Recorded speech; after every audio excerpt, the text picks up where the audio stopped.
Queridos, saúde a amada igreja, com a graça e com a paz do Senhor Jesus. Deus abençoe sua vida, sua família, aqueles que nos assistem pela internet, Deus também abençoe a sua vida ricamente nesta manhã. Vamos orar mais uma vez, pedindo a bênção de Deus para a reflexão da sua palavra. Pai, obrigado, Deus, por esse culto tão gostoso, tão abençoado, te louvamos e te bendizemos. Obrigado pela oportunidade que o Senhor nos dá de refletirmos, ó Pai, e meditarmos na Tua Palavra.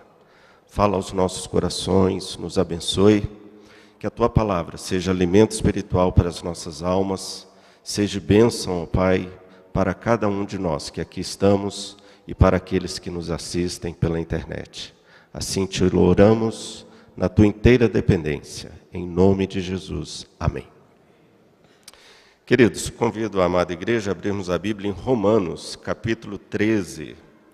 Nós vamos ler 3 versículos, versículos 8, 9 e 10. Romanos 13, versos 8, 9 e 10.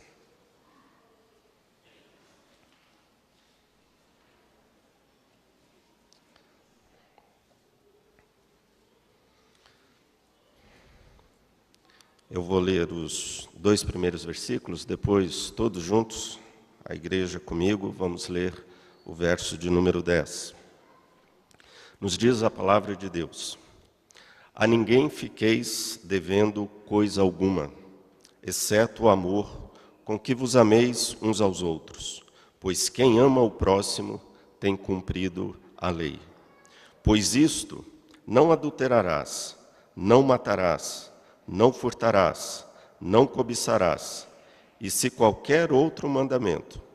Tudo nesta palavra se resume: amarás o teu próximo como a ti mesmo. Juntos: o amor não pratica o mal contra o próximo, de sorte que o cumprimento da lei é o amor. Amém. Queridos, sem cair no lugar comum, é fato que o nosso mundo vive em crise. Como disse alguém, o nosso mundo está em convulsão. Vários livros têm sido escritos falando sobre isso. Edgar Morin, um pensador, filósofo e educador francês, escreveu um livro cujo título é Rumo ao Abismo. Como se nós estivéssemos, a humanidade do século XXI estivesse andando rumo ao abismo. Um outro escritor muito famoso, com alguns best-sellers, chamado Amin Maalouf, ele escreveu um livro muito interessante chamado O Mundo em Desajuste, onde ele mostra que o nosso mundo está passando por desajustes em todas as áreas: desajuste econômico, desajuste social, desajuste familiar, um desajuste moral, desajuste político, um desajuste generalizado. Falar que o mundo está em crise é um fato e é verdade. Nós nunca vivemos num mundo com uma imoralidade sem tamanho como nós estamos vivendo hoje em dia. Abusos sexuais de todos os tipos e de todas as maneiras. Infidelidade nos casamentos. Uma deturpação completa do sexo. Crianças matando os pais. Como entender um menino de 13 anos capaz de assassinar uma família inteira? Vemos assassinos por todos os lados. Vemos a corrupção no nosso Brasil, que nos faz corar de vergonha, a começar dos mais altos cargos políticos da nossa nação. Roubos e assassinatos sem tamanho. Presenciamos agora uma guerra desumana como a guerra da Síria. Uma desumanidade extremamente atroz. E quem já leu o boletim hoje de manhã deve ter também corado de vergonha. Quem já leu a Veja também deve ter corado de vergonha com a questão de um político presidiário presidindo a nossa nação. E depois da preservação do mandato deste presidiário, eu pergunto: o que mais podemos esperar do nosso país e da nossa nação? E a pergunta que fazemos diante de todas essas convulsões, diante desse quadro, extremamente caótico que o nosso mundo hoje vive, nós perguntamos: o que está acontecendo? Quando Jesus falou para os seus discípulos acerca do fim do mundo e acerca dos sinais do fim dos tempos, Jesus nos disse em Mateus capítulo 24, verso de número 12, nós lemos: E por se multiplicar a iniquidade, o amor se esfriará de quase todos. E por se multiplicar a iniquidade, o mal, o amor se esfriará de quase todos. Na Bíblia, a mensagem, esse versículo aparece com a seguinte tradução: para muitos, a proliferação da maldade será fatal. Do amor que possuíam, restará apenas cinzas. À luz da palavra de Deus, uma das coisas que a gente pode afirmar com toda certeza, sem sombra de dúvida: as convulsões morais, políticas, econômicas, sociais, de tudo quanto é gênero e tipo, pelo qual o nosso mundo está passando, nós poderíamos, sem aqui cometer um reducionismo, dizer que é uma falta de amor. É justamente aquilo que o apóstolo Paulo está dizendo para nós nesse texto que nós acabamos de ler. Se existisse a verdadeira manifestação do amor, não existiria a maldade. Paulo diz que o amor é o cumprimento e o resumo de todas as nossas obrigações como cristãos. E todos os mandamentos, todas as leis, todos os princípios éticos, de norma, de conduta, que deveriam nortear as nossas ações, se resume em uma palavra: amor. O apóstolo Paulo fala que o amor é a suma de todas as nossas obrigações como seres humanos e como cristãos que somos. É o cumprimento de toda a lei. E o apóstolo Paulo fala que quem ama não faz mal ao próximo. Quem ama jamais vai fazer alguma coisa que prejudique o próximo. Se hoje vivenciamos tanta maldade, tantos roubos, tantos assassinatos, tantos crimes hediondos, falta de Deus no coração do homem, falta de amor no coração do homem. O Datena tem sido acusado pelos ateus, porque Datena, quando tem do seu jeito peculiar de ser e com as suas idiosincrasias, mas ao apresentar aqueles crimes hediondos e todas essas convulsões que campeiam no nosso país, ele diz: isso é falta de Deus no coração do homem. E os ateus têm se levantado para dizer: olha, isso é uma afronta, porque tem ateu bonzinho. Com certeza, eu creio que tem ateu bonzinho. Mas, sem dúvida alguma, isso é falta de amor, falta de Deus no coração humano. Esse texto que nós lemos, o apóstolo Paulo fala que é o amor que orienta a ética. É o amor que orienta a nossa conduta. É o amor que orienta a nossa forma de ser e de estar neste mundo. Paulo nos diz que sempre estaremos devendo o amor. Paulo nos diz que o amor é uma dívida. Eu sempre vou dever amor à minha esposa sempre vai dever amor a mim, eu sempre vou dever amor a cada um de vocês, e vocês sempre vão dever amor uns aos outros. O amor é uma dívida. Paulo fala: ninguém fiqueis devendo coisa alguma, exceto o amor, com que vos ameis uns aos outros, pois quem ama o próximo tem cumprido a lei. Paulo fala nos versos 6 e 7 que existem dívidas que podem ser pagas. Existem dívidas pagáveis, mas Paulo diz que há dívidas que nunca podem ser pagas. E Paulo nos diz que o amor é uma delas. O amor é uma dívida que nós jamais vamos conseguir pagar, porque nós nunca amamos o próximo como deveríamos amá-lo. Amor é uma dívida que nós contraímos para o resto da nossa vida e da nossa existência. Um dos pais da igreja, chamado Orígenes, ele nos diz que a dívida do amor nos acompanhará permanentemente e nunca nos deixará. É uma dívida que contraímos todos os dias e que vamos dever sempre. Vamos ser sempre devedores do amor. Somos sempre devedores do amor ao nosso irmão, ao nosso cônjuge e ao nosso próximo. Mas diante dessa palavra, o apóstolo Paulo está dizendo: não obstante devermos sempre o amor, devemos amar. Esse é o nosso alvo, esse é o nosso objetivo. O apóstolo Paulo, nesse versículo 8, quando ele fala que não devemos dever nada a ninguém, exceto o amor, nós podemos inferir que Paulo está dizendo que devemos amar mais gente do que coisas. Devemos amar mais as pessoas do que a própria lei. O título do boletim deste domingo, que o reverendo Obedes escreveu, é justamente Misericórdia sem ética. Não existe misericórdia sem amor. Ética é norteada pelo amor. Ética é norteada por esse amor ágape que Paulo nos diz. Mas uma coisa precisamos lembrar.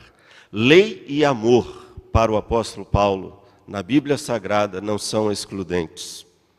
O amor, nos diz Paulo, é que nos leva ao cumprimento da lei. Mas aqui também, além de lei e amor, nós temos a lei e as pessoas. E a pergunta que fazemos, o que é mais importante, a lei ou as pessoas? Muitas vezes, no uso da lei, prejudicamos as pessoas e não as abençoamos. Porque a lei, quando ela é usada sem amor, ela não cumpre a sua função. A lei, quando ela é aplicada sem amor, ela deixa de cumprir o seu propósito e o seu objetivo. A lei foi dada para abençoar o homem. Jesus, falando aos seus discípulos, quando ele curou no sábado, e os discípulos estavam colhendo espigas de milho também no sábado, estavam trabalhando no dia de sábado, Jesus disse que o sábado, a lei, não foi feita por causa do homem, e não o homem por causa da lei. Ou seja, a lei está a serviço do homem. O sábado foi feito para proteger o homem, para abençoar o homem, para dar ao homem a preservação da vida e para dar a ele também o descanso. O sábado nunca foi feito para prejudicar o homem. A lei foi feita para abençoar-nos e não para prejudicar-nos. Por isso precisamos usar a lei com amor e com graça. E uma palavra que eu falo aqui com temor e temor. Nós que somos de uma igreja confessional, uma igreja histórica, uma igreja calvinista, a igreja presbiteriana, é uma igreja que pauta por zelo muito sobre a lei, mas precisamos nos policiar. A lei ela não pode ser usada para prejudicar ninguém. A lei precisa ser usada para abençoar. Imagine vocês se Deus fosse nos tratar de acordo com o rigor da lei, aquilo que nós merecemos. Mas o Salmo 103 nos diz que Deus nos trata não consoante as nossas iniquidades e os nossos pecados, mas Deus nos trata segundo o seu amor e a sua misericórdia. Amar o próximo é se importar mais com gente do que com regrinhas e do que com leis. E eu acredito que os nossos relacionamentos, o mais importante não é o cumprimento das regras, mas é a manifestação do verdadeiro amor. O amor não anula a lei. Deixe-me deixar isso bem claro. Paulo vai dizer que a lei é boa, a lei é perfeita, a lei é agradável. Mas quem vai nos levar à obediência da lei não é outra coisa senão o amor. É o amor que vai nos levar ao cumprimento da lei. O versículo 8 e 10 desse texto que nós lemos, eu quero concluir com esse terceiro ponto. Paulo vai dizer-nos o seguinte, que quem ama, cumpre toda a lei, porque o amor não faz mal ao próximo. Interessante quando Paulo diz que o amor não pratica o mal contra o próximo, de sorte que o amor é o cumprimento da lei. Paulo não está falando contra a lei, não se trata de anular a lei. Jesus disse que ele veio para cumprir a lei e não para revogá-la. O que nós depreendemos disso? Um teólogo puritano muito famoso chamado Horatius Bonar, ele escreveu um livro chamado O Caminho de Deus para a Santidade. Em um desses capítulos ele gasta um bom tempo falando sobre esse texto, sobre o amor e o cumprimento da lei. E Horatius Bonar nos diz que o amor não anula a lei, nem nos isenta da sua obediência. Ele nos capacita à sua obediência. Romanos capítulo 5:5, amados, nos diz que o amor de Deus foi derramado nos nossos corações pelo Espírito Santo de Deus. Quando nós lemos e vemos que o amor é Deus, e é Deus quem nos faz amar, e é Deus quem nos leva ao cumprimento da lei. Paulo estabelece aqui a segunda tábua da lei. Nós temos duas tábuas da lei. A primeira diz respeito ao nosso relacionamento com Deus. Amar ao Senhor sobre todas as coisas, não termos outros deuses além do nosso próprio Deus. Mas a segunda tábua da lei diz respeito aos nossos relacionamentos uns com os outros. É essa tábua que Paulo está citando aqui. Não matarás, não roubarás, não adulterarás, não cobiçarás, não darás falso testemunho, não vais fazer mal contra o próximo. Mas Paulo está dizendo que nós só vamos cumprir estas leis quando nós amarmos de fato e de verdade. Aí nós lemos, por exemplo, Gálatas 5, 22, que nos diz que o fruto do Espírito é o amor. Fruto do Espírito é o amor. Sabe o que Paulo está dizendo? Você quer saber se uma pessoa está cheia do Espírito Santo de Deus? Procure saber como ela trata o irmão. Procure saber como ela trata o próximo. Não é se ela tem dons de línguas, não é se ela tem dom de visão, não é se ela tem dom de cura. Esses milagres espetaculares não autenticam a espiritualidade nem a salvação de ninguém. Mateus capítulo 7 diz isso muito claro quando Jesus diz: naquele dia muitos dirão, em teu nome não profetizamos, em teu nome não expulsamos demônios, em teu nome não fizemos isso ou aquilo. No entanto, Jesus vai dizer: afastem-se de mim, não vos conheço. Dons espetaculares não autenticam nem a espiritualidade, nem a salvação de ninguém.